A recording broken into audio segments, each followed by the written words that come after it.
மாநகராட்சிக்கு உட்பட்ட பகுதிகளில் பாதாள சாக்கடை கால்வாய் அமைக்கும் பணிக்காக சாலைகள் தோண்டப்பட்டு கிடப்பில் போடப்பட்டதால் சாலைகள் சேரும் சகதியாக உள்ளதால் மக்கள் கடும் சிரமத்திற்கு ஆளாகி உள்ளதாக தகவல் வெளியாகி இருக்கிறது. அது குறித்தான அண்மை செய்தியை பார்த்து வருகிறோம்.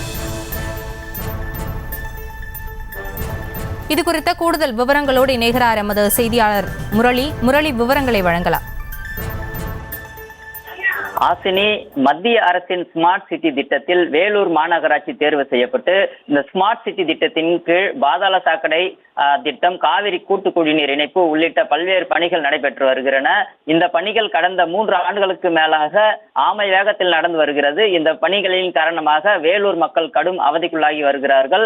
அதாவது வேலூர் மாநகராட்சி 33வது வார்டு, அந்த KK நகர் உள்ளிட்ட பகுதிகளில் இந்த 10க்கும் மேற்பட்ட தெருக்களில் 1000க்கும் மேற்பட்ட குடும்பத்தினர் வசித்து வருகின்றனர். இந்த பகுதியில் மாநகராட்சி பாதாள சாக்கடை பணிகள் ஆமை வேகத்தில் நடைபெற்று வருகிறது. அதாவது கழிவுநீர் கால்வாய்க்கு தோண்டப்பட்ட பள்ளங்கள் ஆங்காங்கே மூடப்படாமலும் பள்ளம் தோண்டப்பட்ட இடத்தில் சாலையை சீரமைக்காமலும் கடந்த 2 மாதங்களுக்கு மேலாக கிடப்பில் போடப்பட்டதால் சாலையில் நடக்க முடியாத அளவிற்கு தற்போது அங்க நிலை ஏற்பட்டுள்ளது. மழைக்காலம் என்பதால் சேரும் சகதியுமாக தெருக்கள் உள்ளது.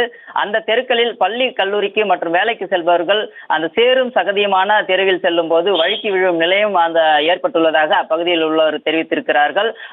அதோடு இந்த JCB மூலம் பணிகள் மேற்கொள்ளப்படும் போது மின்கம்பங்களை உரசிவிட்டு செல்வதால் இந்த டிவி, ஃப்ரிட்ஜ் போன்ற அந்த மின்சார பொருட்களும் பழுதாகி அந்த பகுதியில் இருக்கக்கூடிய மக்கள் கடும் சிரமத்திற்குள்ளாகி இந்த வருத்தத்தையும் தெரிவித்திருக்கிறார்கள். இது பற்றி அப்பகுதி மக்கள் இந்த பாதாள சாக்கடை ஒப்பந்ததாரிடம் பல முறை முறையிட்டும் அவர்கள் எந்த ஒரு பதிலும் அளிக்கவில்லை என்றும் அந்த பகுதி மக்கள் கூறுகிறார்கள்.